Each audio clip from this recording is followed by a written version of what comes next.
Welcome back to another episode of Voices with Arda with your boy, KnewBettaDoBetta, and the wonderful co-host who is the champion of all champions, KaliCosplay. She is the greatest. Let's get into it. Is this episode 19? Did I do it? Did I This do it? Or this yes, is I did it. episode I did it.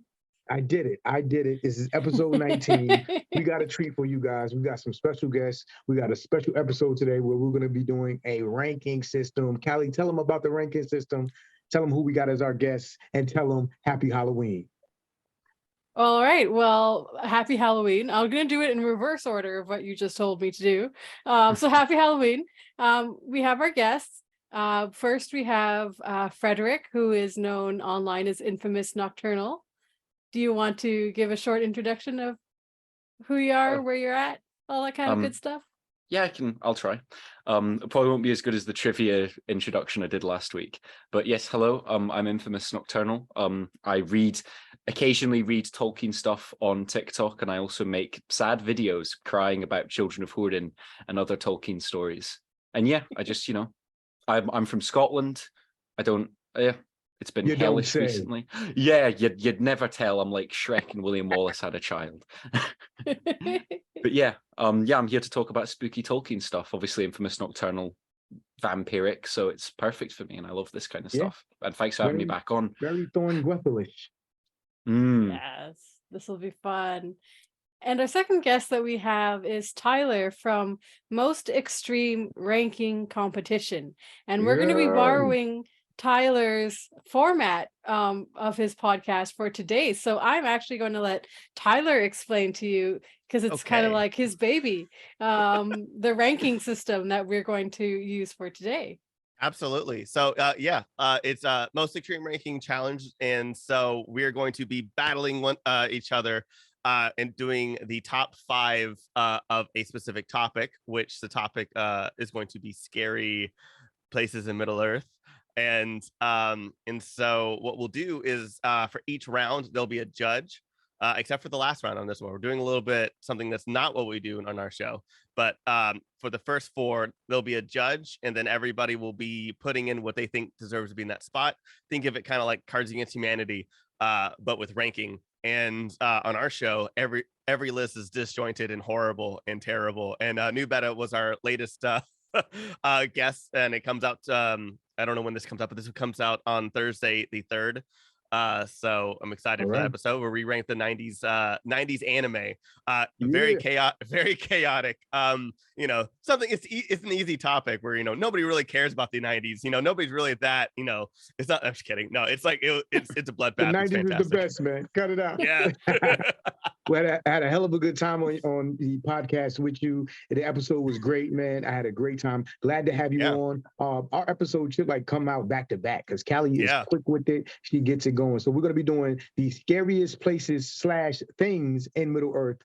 So we're going to be doing that literally as soon as Callie steps on her own foot and says this dumb joke she's about to say. So can we get this out of the way so we can just go on with our lives? All right. So, what is a vampire's favorite sport? Oh, God. I don't know why, but bowling came up to my head first. It makes no sense. I'd love to see Dracula play bowls. So, a vampire's favorite sport is baseball for the bats. That was not. I'm not gonna lie, I came here just for the jokes. All right, I'll see you guys next time. That was not it, Callie. Thanks for stopping in, guys. Wonderful meeting you, Frederick. Yeah, you too, man.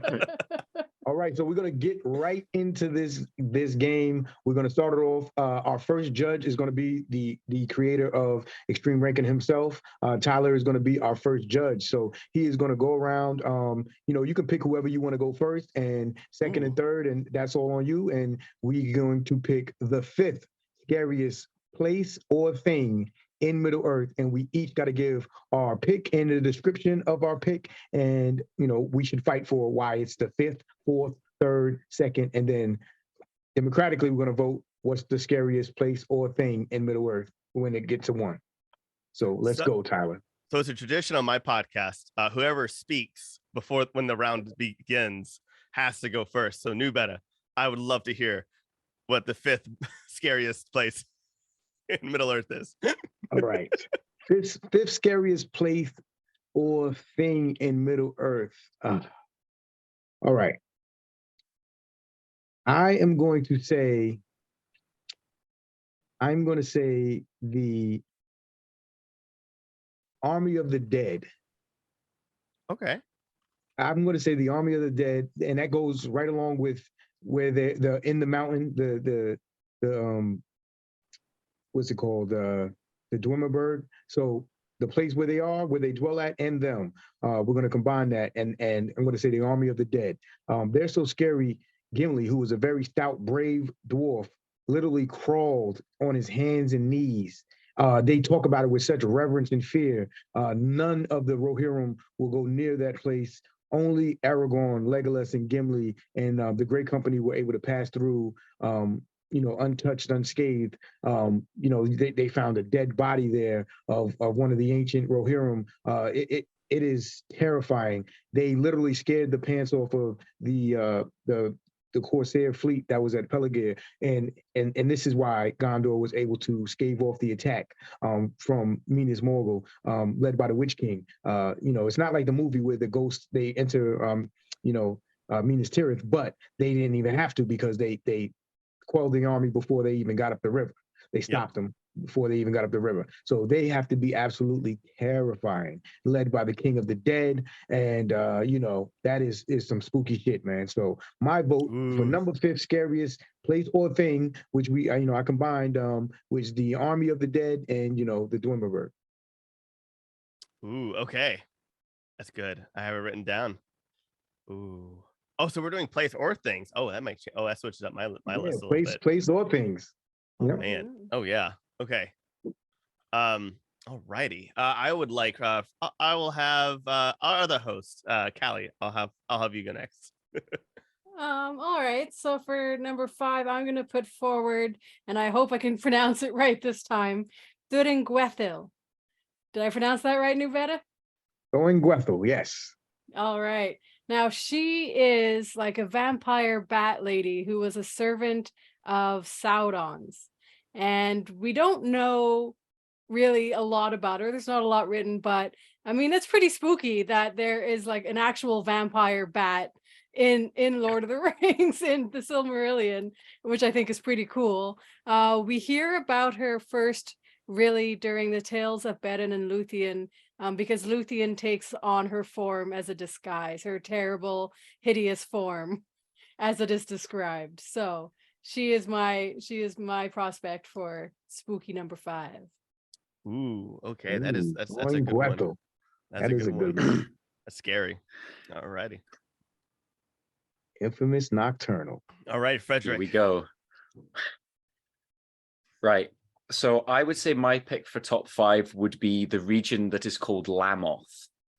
So Lamoth is in the northwest of Beleriand, and it's the closest area to the Helcaraxe, which is this grinding ice between Aman and Beleriand in Middle Earth.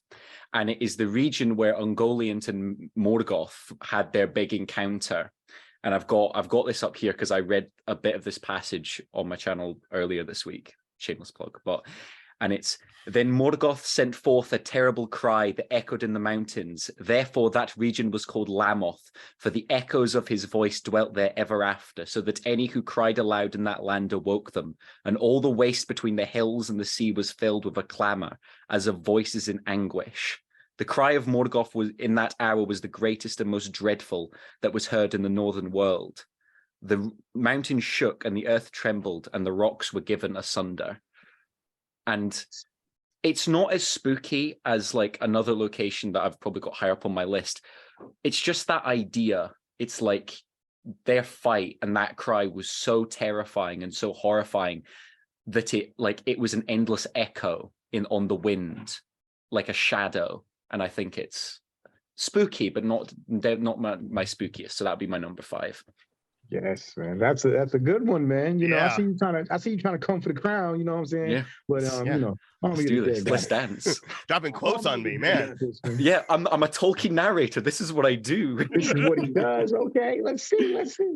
All right, Tyler, it's up to you, man. These are excellent. Army of the dead. Thurring with and llama. 30 minutes. Okay, so these are good. These are all very different, so that makes it way harder. As much as a vampire is extremely scary, and especially like a big bat and everything, like that's I might have to. It's stoppable, you know, it's stoppable. And then the other two is like a place, and like it's just horrifying. And then you have like unkillable, you know, creatures that like, you know, that just like shook everything and like shook everybody, and like, you know, helped out for, you know, more selfish reasons than whatnot. But man, between these two, I think I had to give it to the Army of the Dead, because if I saw all three of them and like coming towards me, I would be like, I feel like my heart would be just racing a lot more, seeing just a bunch of ghosts. I think it's because of the volume of ghosts, or the quantity. If throwing Weffle's coming for you, just grab a fly swatter. Just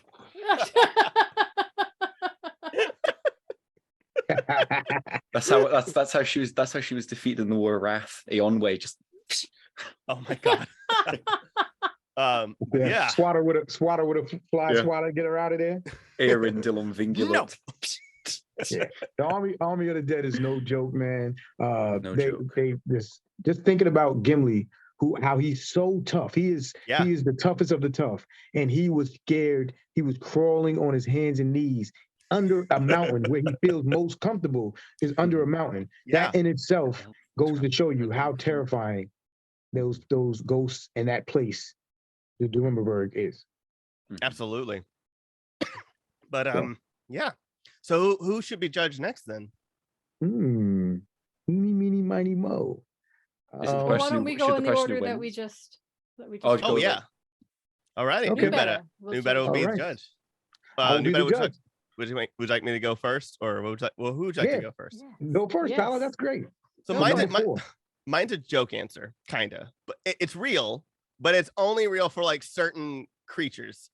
My choice is a place that dwarves and men just don't want to go to, and I think it's scary not only because they're unwanted, but also because they're jerks, and it's being disrespected and also being unwanted, I feel like is like the scariest thing that could happen to you. So I'm picking Rivendell for any dwarf or any human, because I mean, like I said, what's worse than being unwanted and disrespected and you're there? Like, you know. That's just Doriath if you're the sons of Feanor. Get the hell out of here. Get out of here. Okay. All right. Rivendell. That is quite a strange answer. Interesting. Yeah. It's very interesting. We have to see what the other two picks are going to be. So next I'm going to ask Infamous Nocturnal. What is your number 4? Right. My number 4. It's sort of a thing, but it's sort of, I'm gonna go with the Barrow Wights. This is my next pick. Barrow Wight. Fog on the Barrow Downs is my favorite chapter in Lord of the Rings. I'm not sure why it's my favorite chapter, but I think it's because of the descript. It was the first time that I really read the description of the Barrow Wight, and it was this small, what is described as a song, but it's clearly more like a ghostly incantation. And it's a step up from me for Lamoth. It's like a tiny bit more, and I'm still trying to like juggle the places. I'm still changing my mind about what I think 2 and 3 are for me. But yeah, I'll read it really quickly. Again, shameless plug, I also did this on my channel this week for Halloween. But it's cold be hand and heart and bone, and cold be sleep under stone. Never more to wake on stony bed, never till the sun fails and the moon is dead. In the black wind the stars shall die, and still on gold here let them lie, till the dark Lord lifts his hand over dead sea and withered land. That is pretty freaking spooky. And I like the fact that, oh, sorry, there's a tiny bit more. Could I just? Oh, keep going.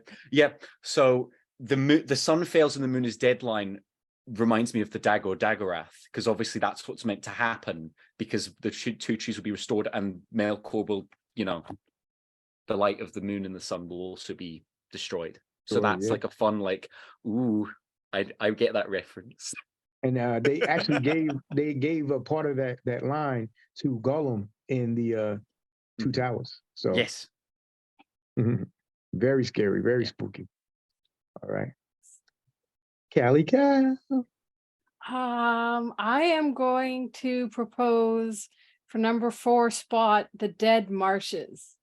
So that is what Frodo and Sam and Gollum are walking through. I think it's Two Towers. Yeah. There's a quote from it. I'm not as good a reader as Frederik is, but I will give it a try. So this is from Frodo and the Two Towers, the Passage of the Marshes. They lie in all the pools, pale faces, deep, deep under the dark water. I saw them, grim faces and evil, and noble faces and sad, many faces proud and fair, and weeds in their silver hair, but all foul, all rotting, all dead. A fell light is in them. Ooh. Oh man, yo, you guys have put me in a conundrum. The Dead Marshes or the Burrow Downs. Oh my goodness. Or Don't forget Rivendell. Don't forget Rivendell. Yeah, Rivendell. We have Rivendell. Spookiest place. We're not It is even gonna act spooky. like you said anything. We're just gonna ignore Dwarves. Name one dwarf that's just like, yeah, I'll go to Rivendell. No. More than Gimli. 13 dwarves went to Rivendell. They were fine. Were they? Were they though? Yeah, exactly. Where was the meat? You're getting the movies mixed up. They were actually welcome in the book. Yeah, it's very true. Oh, okay. True. All right. This is tough. Just had to This is tease really them. tough. Like, I'm so sincere because, first of all, both of them were literally natural defenses to where the enemy did not have to keep any forces there at all because of the sorcery that was just there, or the wraith and the ghosts that were there. So the Dead Marshes, Sauron no longer had to defend to the north west because they had the Dead Marshes there. He thought nobody would cross that. They literally just, at times, Nazgul would fly over, but that was it. There was no army there stopping them, nothing. The Dead Marshes was so scary and so daunting and so hard to cross that he was just like, yeah, that's a natural barrier. And then the Burrow Downs, the Witch King, no longer had to worry about Cardolan ever coming back, ever rising because of the Burrowites. So he literally didn't have to keep any forces there. And Arthedain, couldn't take back Cardolan because of the Burrowites. So it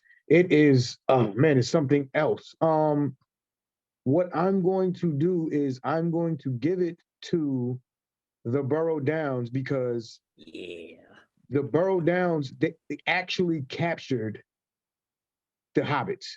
And they were going to die. Like, they were out of here. Like, at no time in the Dead Marshes were the hobbits, really in danger like that, except when Frodo fell in the thing, but he had somebody to pull him out. You know what I'm saying? So that was okay. They weren't really in danger by orcs or anything like that. They weren't seen. The Nazgul didn't find them. But they were definitely caught by the Burrowites. If Tom Bombadil hadn't come, they were out of here. And it was really scary. The hand that came over and basically the enchantment that was said. And then I think was it Mary that woke up and talking about Karn Dûm. Karn Dûm is the capital of Angmar. I could be wrong. It could have been Pippin, but one of them woke up talking about the men came at them at unawares from Karn Dûm, the men of Karn Dûm. Karn Dûm is the capital of Angmar. Angmar is literally what caused the Burrowites to be. The Witch King put spells in the area of Cardolan and cursed the dead mounds that were there, that the bones of the remnants of the kings of Arnor and the warriors of Arnor were buried there. So the bones would awaken and it was just fell spirits, and it was just amazing. And then also because of the dagger that killed the Witch King came from that mound as well. So I definitely got to say number 4 goes to the Burrowites or the Burrow Downs, one and the same. So boom. So number 4, Burrow Downs. Nice. Right. Oh man. Woo. Nice. This is all right. fun. I'd almost be I know. shocked if Rivendell had won. Just be like, Rivendell. Fucking I was just thinking, I was like, what would I be anti-elf scared of? propaganda. Me as a man, yeah. Me as What a are my man, where would I chances? not want to go to? Rivendell. All righty. So I guess Callie, you're our judge next. I am. So let's go Frederik, KnewBetta, Tyler. Okay. Oh, right. Right, I'll be quick. My number 3, because I have 2 more, and it's obviously because I'll be judging number 2, so I'm hoping somebody's picked my number 2. But for number 3, I'm going to choose the Mouth of Sauron. Ooh. Because I think the Mouth of Sauron, it gets into my top picks as well, but it's the scarier thing is something that is not evil, but something that becomes evil. Because the Mouth of Sauron, and I'll just read the bit, but it is told that he was a renegade who came of the race of those that are named the Black Númenóreans, for they established their dwellings in Middle-earth during the years of Sauron's domination, and they worshipped him, being enamored of evil knowledge, and he entered the service of the Dark Tower when it first rose again, and because of his cunning he grew ever higher in the Lord's favour, and he learned great sorcery, and knew much of the mind of Sauron, and he was more cruel than any orc. And I like the mystery of the Mouth of Sauron. I like how it shows the abilities that men in Tolkien's works can have, and how it can be twisted for evil. Because of course he has this whole, the whole talk with the captains of the West. And if he'd got the deal he wanted, he would have basically become the Sauron to Morgoth's Sauron to Morgoth in that sense, because he was his lieutenant. Obviously not as powerful, but would have been ridiculously powerful because he would have ruled, Isengard and all of the West in Sauron's stead. And I like that because, of course, we don't know much about him. It's the mystery that leaves you guessing because you have no idea what he could actually do. He knows sorcery. What can he do? Can he it's the unknown that gets it for me. And that's why the Mouth of Sauron is my number 3. That was really good. Excellent. Okay, that's good. Ooh, okay. You made me change my answer because I had something relatively like that. Oh, interesting. Let's see if KnewBetta makes you change your answer again. Yeah, probably. Okay. You're up, man. Okay. For number 3, I am going to, this is going to surprise you, but I am going to say Moria, the Black Pit. So the reason I'm picking Moria is, it's first of all, it is a name of fear for everyone, that knows of it in the Third Age. They do not want to go there. Gandalf is the only one that wants to go through there because he made it through one time. But Aragorn, sturdy, steadfast Aragorn, absolutely does not want to go through there. He's been in there once, and he absolutely does not want to go there. And then Boromir, the fear that Boromir has at just the name, he says it's a name of ill omen. I will not go there. Then when they get there, what happens? The Watcher in the Water, immediately just shit goes left for them. You know what I'm saying?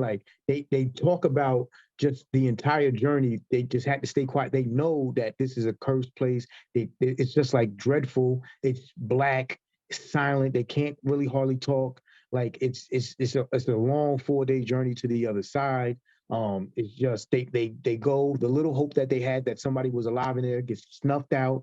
They find that everybody is dead. They're just waiting, and then they get attacked, and then their leader, the strongest member of the Fellowship, gets thrown down and taken and lost by the most powerful being in Middle Earth besides Sauron.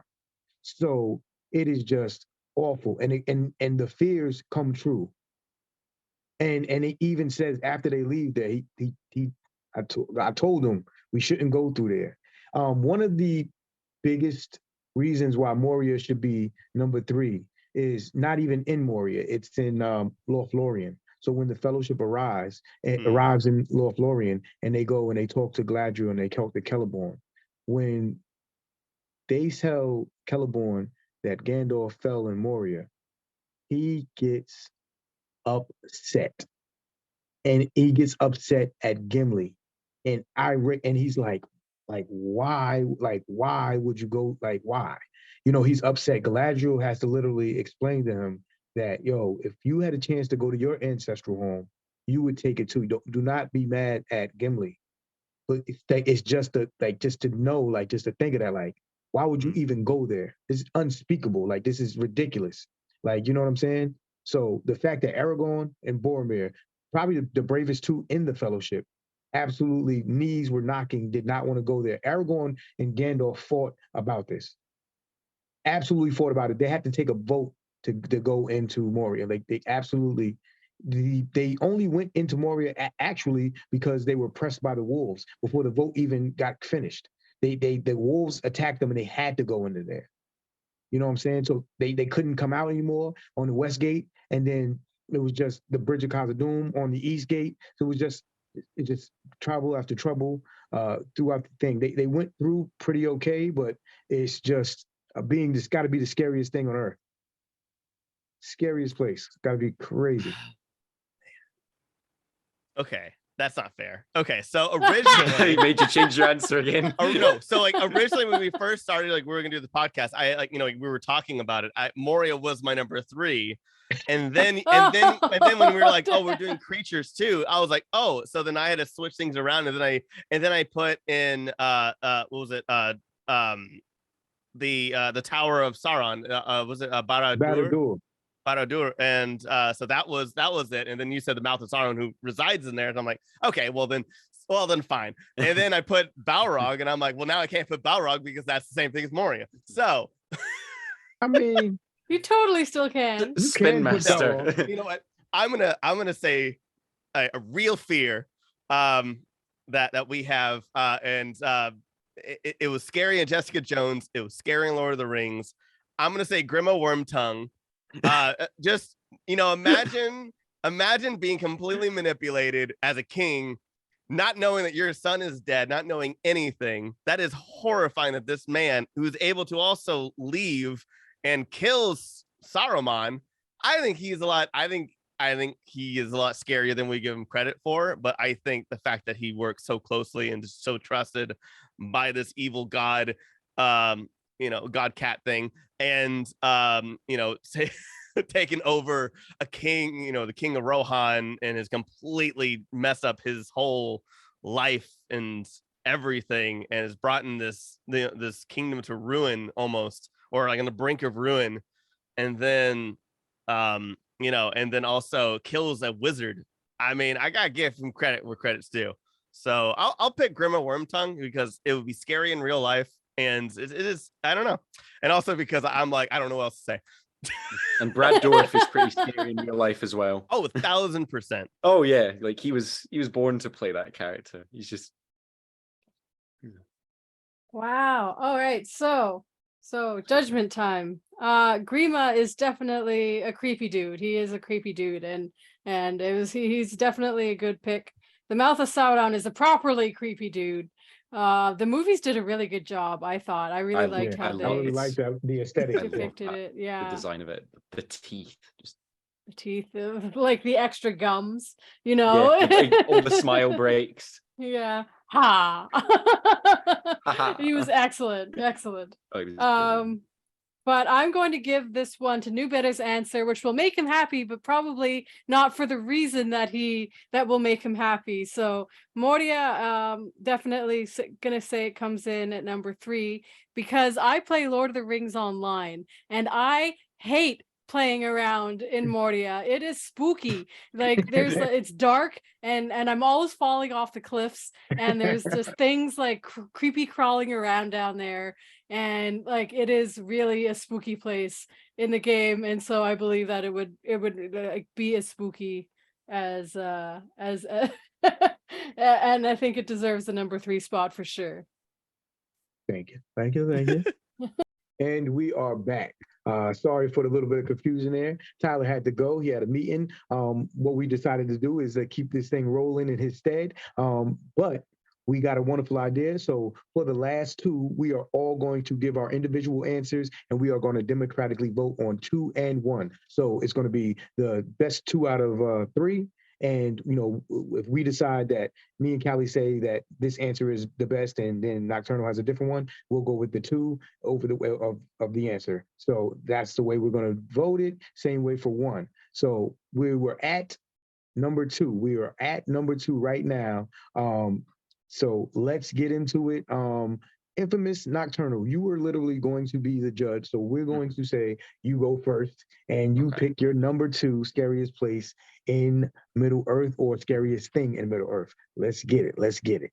Okay, my number 2 pick, and this will be my childhood arachnophobia talking, because we're finally getting to Ungoliant, who is... I'm glad that I know me and Tolkien both agree that spiders that are way too big can get right to hell. They can get out of my life. They can go nowhere near me. Ungoliant is, of course, again, it's a mystery thing as well, because as it said, the Eldar knew not from whence she came, but it said in ages past, she descended from the darkness about Arda, which I love as a concept, because again, it's mystery. You know, there's lots of theories, you know, is she a Maya? There's the idea that she's like a version of the Nameless Things, like she's a side effect of the Discord of Melkor, which interesting. And again, I will do a reading, but I'm going to try and do my Ungoliant voice. And this, if you've heard it, you're in for a shock, because I was reading this bit and I had no idea what this was going to sound like until I went for it.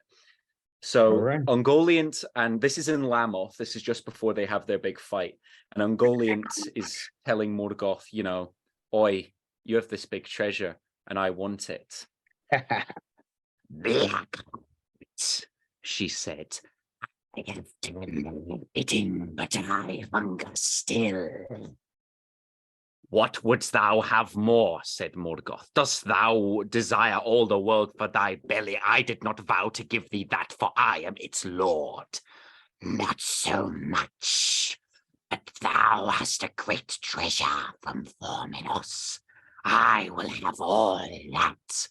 Yea, with both hands thou shalt give it. And I won't do the rest because I'm going to need a strepsil. That is awesome, man. Your readings are getting really involved. Yeah, I mean, I do the readings to do because it's voice acting. That's the thing I enjoy. So I always love to get the dialogue in, but I realized recently that Morgoth is northern and I don't know how to deal with it. He's like Yorkshire. He's Yorkshire, and it's like, oh no. Some bites going on there. Yeah. That's awesome. So we got Ungoliant for number 2 for Infamous Nocturnal. That is excellent. I'm going to go ahead and give Callie a alley-oop and a layup, and I'm going to let her go next. Go ahead, Callie. Oh, that's very kind of you. I need it anyway. Okay, I'm going to propose Mirkwood, also known as Taudanufuin. So this is a very, very spooky, dark forest. There was a there was Amon Lank. Is that like a fortress? That is Dol Guldur. That is definitely the fortress of Sauron when he returns in the Third Age. That's the word I was looking for. And so Dol Guldur also becomes known as the Hill of Sorcery, and the Dungeons of the Necromancer. So it was a stronghold of Sauron, located in the south of Mirkwood. Sauron's arrival caused a darkening of the Greenwood, which is what it was called before, and which made it become known as Mirkwood. And it is written that the children of Shelob, so the giant spiders, bats, and orcs, occupied the forest, and so it became thick and dark and covered in cobwebs. So, not a forest that I should like to travel in. That is actually an excellent answer. That's one of the best, like Spiders and Flies, and is one of the best chapters in The Hobbit. It's a very scary place to be in. So I commend you. That's actually a great number 2, Mirkwood Forest, formerly known as Greenwood the Great. Okay. Well, let's see if I can top. Let's see if I can top Mirkwood, and let's see if I can top Ungoliant. But number 2, I am going to go ahead and say it. I'm going to give Nan Dun Gortheb, the Valley of Dreadful Death. It's in the name. The Valley of Dreadful Death. This place lies between Ered Gorgoroth, the Mountains of Terror, and between the fences of Doriath. And it is said that the sorcery of Sauron and the magic of Melian met there. And not only that, but monsters and terror walked there. Like monsters, shadow shapes, the children of Ungoliant, the brood of Ungoliant was there. It was so scary that nobody was unchanged that went through this pass. It was extremely terrible. Baron went through there and literally would not speak afterward and would never ever talk about it ever again. This is the same Baron that cut a Silmaril from Morgoth's crown, and he spoke about that. He faced Karkaroth. He spoke about that. He was in the dungeons of Sauron. He spoke about that, but he would never speak about his journey through Nandun Gortheb ever again because the horror might return to him. So we got to remember that, literally the captains of Gondolin were chased out of there by the spiders. Remember, Sheila was born there and dwelt there for a time. Arathel, the white lady of the Noldor, was lost and she was chased out of there by the spiders, and it was just darkness. And the people of Haleth traveled through there and with great loss. And it's just a horrible, horrible place that is revered and talked about with such reverence and fear that it's got to be number two. It's got to be number two. Nandun Gortheb, the Valley of Dreadful Death. Very good choice. It's in the name. It's right. It's right there, not, isn't it? You don't want to go on holiday to Nandun Gortheb. It's like, it's like go on a camping trip in the Valley of Dreadful Death. Like, what could go wrong? Everything could go wrong. Oh. So, Man. All right. So we've got 3 locations. I think we have we're getting into the spider theme here. It's the arachnophobia. The arachnophobes. Yeah. So, if I'm going to pick a winner, I know if I'm being honest, I'm going to actually concede my pick and go with Infamous Nocturnals because Ungoliant children, which she is greater than, dwelt in Nandun Gortheb, and that was part of his fear.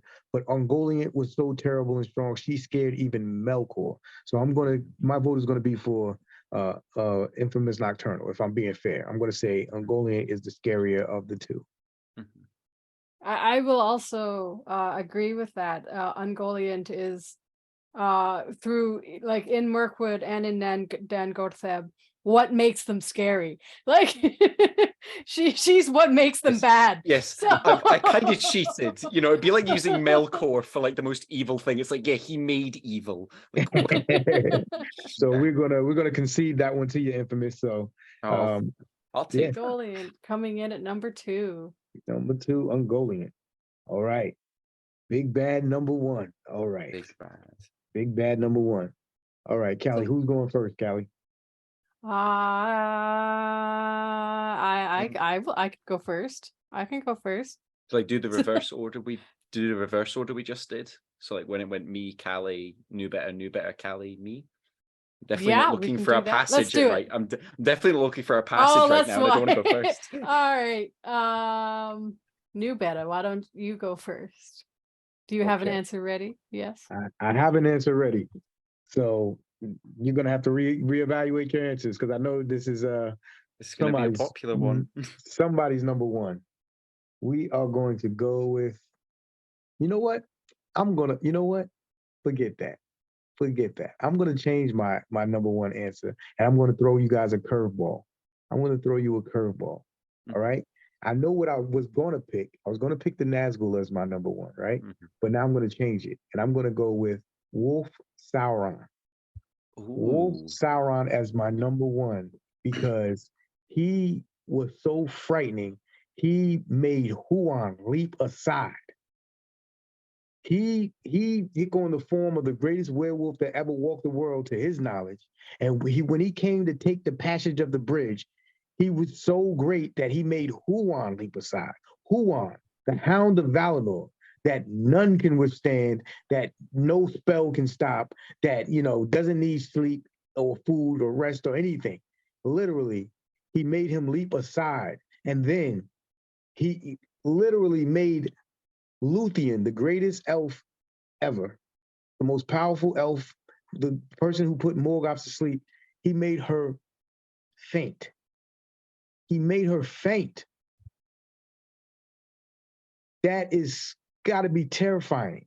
He was that terrifying. He was just a menace, a beast in that form. Now, they jumped him and they won, but it's about the terror that he instilled, not about whether he won or not, because if technically all the bad guys lose. You know what I'm saying? Sauron got defeated, so did Morgoth, so did Ungoliant, so did, you know what I mean? She killed herself and this, that, and the third. So I'm going to say that definitely Wolf Sauron, and for the #1 spot, for the deed of making the goodest boy leap aside in terror, best boy. and for making Luthien to Nuvial just the most beautiful, super powerful, made Karkaroth. She felled Karkaroth, and she only made him like drowsy from a fleeting drowsiness to Wolf Sauron. And then Huan had to jump my guy. Wolf Sauron is a menace, and he swooned from the fell menace of the spirit in his eyes. It was just crazy. Mm-hmm. So Brilliant Wolf choice. Sauron is my #1. Stellar. Oh, amazing. I'm having to reevaluate mine as well. Well, I'm up next, I think, and I will take the answer that I thought you were going to take, KnewBetta, which is the Nazgul. And they are described as Sauron's most terrible servants. The chief power of the Nazgul was the terror that they struck in living things. Tolkien himself wrote in a letter, "Their peril is almost entirely due to the unreasoning fear which they inspire." Their cries struck terror in the hearts of the bravest. They could not be seen or heard, but their terrible presence could be felt, like a sense of dread. Animals feared them, and the only creatures that could stand them were the horses that were given to them and the winged beasts for their service. They had an evil aura around them that was called the Black Breath, and those who came under the shadow of the Black Breath fell ill, eventually passed into silence and died. So to mortals, so like to regular people, the Nazgul appeared as shadowy men, hidden by the black cloaks and their black hoods, and they had these big boots on.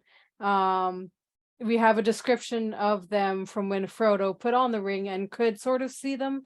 They were described as being tall, robed in gray, hair was gray, they wore silver helms, their eyes were merciless and piercing, and their hands were haggard. So the Nazgul, like the embodiment of death and fear, just running around, scaring people just by existing. Brilliant. Yes, brilliant. Absolutely wonderful. Infamous Nocturnal, she put your back against the wall. And I'm gonna start kicking, right? So originally, when I was gonna do the Nazgul, I was gonna talk about the Houses of Lamentation, the little bit the Witch King says to Éowyn on the Pelennor Fields, because I think that's brilliant. But I have to go back to my old reliable. I have to open up the Children of Húrin, because I believe, perhaps not his physical appearance, but Morgoth's mind is the spookiest or scariest thing in Tolkien's world. Because scientia potentia est, knowledge is power, and that is what Morgoth has. He is knowledge, and it's his words to Húrin after he tells him, beyond the circles of the world, you shall not pursue those who refuse you. Beyond the circles of the world, I shall not pursue them. For beyond the circles of the world, there is nothing. But within them, they shall not escape me until they enter into nothing. Morgoth is the origin of man's fear of death. The whole reason the Nazgul accept the rings in the first place and Númenor falls is the shadow that Morgoth puts on them about death. Because, of course, death is the gift of Ilúvatar It's the gift that he's given them, that they are not bound to the world, that they get to go beyond the circles of the world, even to a place the Valar don't even know about, and get to just stop existing, unlike the elves and the Valar, who are almost tethered to the world. But Morgoth is able to take that, and with his evil brilliance, is able to turn it into the ultimate fear and completely switch away. It's like taking, it's his, I think in my opinion, it's his best corruption of anything Ilúvatar's given to anything. He takes the greatest gift and makes it man's greatest fear. And that is why I think that Morgoth's mind, or Morgoth more generally, is the scariest / spookiest thing in Middle-earth. Okay, I like that. I like that. All right. So we got, I like your we got readings. the Nazgul, we got the Morgoth, and we got Wolf Sauron. All right. So it's a good. All right, let's give our votes. I'm actually going to stick with my vote, because being with Wolf Sauron, he's going to be Sauron. And so I see your Morgoth with Sauron, because Sauron is far more scarier to me than Morgoth ever was, because Morgoth is like a child that just couldn't get what he wants and he throws a fit, where Sauron is cunning and he is the instrument that destroys Numenor with the gift that Morgoth gave, you know, about he uses it in a much more cunning way, and he's the instrument that destroys Numenor. So his mind is the one that ended up causing their men's greatest downfall, which is the fall of Numenor, which was their greatest gift as well. So, you know, him being Wolf Sauron, you know what I'm saying, taking that form and then scaring the two like greatest things. Like as far as beast goes, there's no greater beast than Huan. Everybody knows he's the bestest boy, the goodest boy. And then as far as elves go, and you know, part Maya, like Luthien is the end all be all. Like she changed the mind of Mandos, and he made her faint. Sauron made her literally swoon. And you know, so I gotta go with my own. I gotta go with Sauron. So Sauron is my vote. I can't change that. I respect that. It's a good choice. I mean, it's a good choice. I think all the ones here will be like, I'm voting for myself. Everyone votes themselves. No one wins. So how are you voting, Frederik? Are you voting for yourself? So the one thing I wanted to make, like, obviously I talked about Numenor, and obviously it was Sauron's mind that ended up actually bringing its downfall. But Morgoth brought down Valinor. Like, yes, not completely to the same level as Sauron did with Numenor, but he still took, like, what should have been paradise for the elves, like, complete bliss, and he still ruined it. You know, he took Feanor, who was the greatest of all the Noldor in craft and everything else, and ruined him. He took one of the greatest groups of the elves and turned them into monsters, you know, turned them into these warlike just people who they destroyed a continent. Like, yes, Morgoth helped them, but you know, like the whole of Beleriand, all of its stuff from Vinyamar to Mount Dolmed, all gone. So it's not, but I'm giving it to the Nazgul. I'm voting the Nazgul, because the Nazgul is, again, it's the same thing as the Mouth of Sauron. It's more scary because, like, Sauron, of course, becomes evil as well, but I'm not an angelic form, despite my appearance. I'm not an angel. I am but a man, and so are the Nazgul. Like, the only thing between me and becoming Nazgul is, what's the one thing that I want more than anything else in this world? And what if somebody gives me the means to get it? Because that's what these men wanted. They wanted power, to live longer, to be smarter, wiser. You know, and Sauron gave it to them. Yeah. So Charlie, what's going on, Cal? You look like you're I'm struggling over here. You guys are giving me really good answers. I don't know which way to go, because, like, if I'm thinking about between Sauron and Morgoth, I would definitely Sauron. I think Sauron scares me more. If I was to be captured by one of them, like by Morgoth, it would be pain and it would suck a lot. But Sauron would be like, you'd always be waiting for his judgment to come, and like that scares me over the long term for sure. But then the Nazgul are spooky as hell. So it's what do you find, like, do you find them more spooky or scary? Because of course there's some things which would be objectively more scary, but then spooky is, it's almost slightly different. It's like the difference between spookiness and horror. It's kind of how they link up. So now that you've said that, you've helped me immensely in solidifying my decision for the Nazgul, for being spooksome. Spooky. Sauron and Morgoth are scary, but the Nazgul are spooky. The Nazgul it is. I knew the Nazgul would pull it out and be number one. So we have reached the conclusion of this wonderful countdown, and the answer for your number one spookiest, scariest thing or being in Middle Earth are the Nazgul, the Nine, the Ulari. Yes, the Ringwraiths. They are absolutely terrifying, and they are a well-deserved victory by them. They are the embodiment of fear, and they cry with their voices of death. So that's awesome, man. So we made it to number one, even without Tyler helping us out. Thank you, Tyler, for being a part of the show, for letting us use your ranking system. Everybody go watch Tyler's podcast. It's awesome. Extreme ranking. What was it? Extreme ranking. Most extreme ranking challenge. Awesome. I was a guest on there. Look out for that episode Thursday. We want to thank Infamous Nocturnal for being a guest. You are absolutely your voice acting, your readings, awesome. You are like quite the jewel, man. You are awesome, man. Keep doing what you're doing. You know, we're always going to have you in the trivia. We're always going to have you back, you know, doing stuff with us, readings, things like that. And yeah, that is gonna be it. We're gonna wrap that up because I'm tired of talking about this spooky stuff. I'm kind of scared. All right? You gotta go turn all the lights on in your house now. I usually ask a question now, but I believe I've asked that question before to Infamous. So we are literally going to just get out of here with Kali's self-care tip, and please help something so we won't be scared, because I am spooked out right now. All right, so here are some self-care ideas for fall to make you feel warm and fuzzy, snuggy, and cozy and cuddly. So self-care ideas for the fall. Number one, take a break from being productive and go do fun fall things. Number two, light fall candles or aromatherapy scents. Number three, splurge a little, just a little, on a good quality cozy blanket, because that will help see you through the winter. Number four, start a little indoor garden, or even just one little plant that you can sort of watch and care for over the winter. Number five, find your favorite hot drink. Very important to have a favorite go-to hot drink in the winter when it gets cold.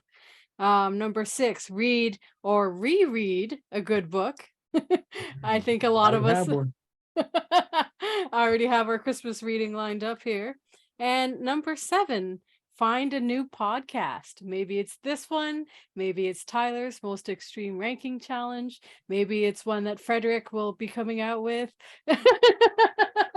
I'll never tell. This is the time of the podcast, so the time is now. There'll be plenty of podcasts to find. And there you go, Voices of Arda. 7 tips for keeping yourself cozy in the fall.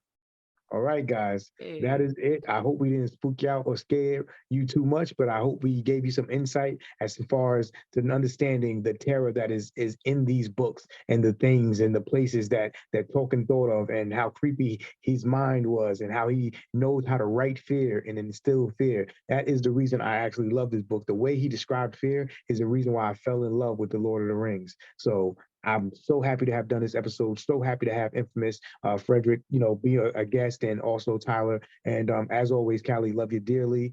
And we are out for episode 19 of Voices of Arda. You can check us out on Spotify, Apple Podcasts, and Google Podcasts. Please also go to YouTube, subscribe, like, comment, and share. All right, guys, we are out of here. Peace. Thank you.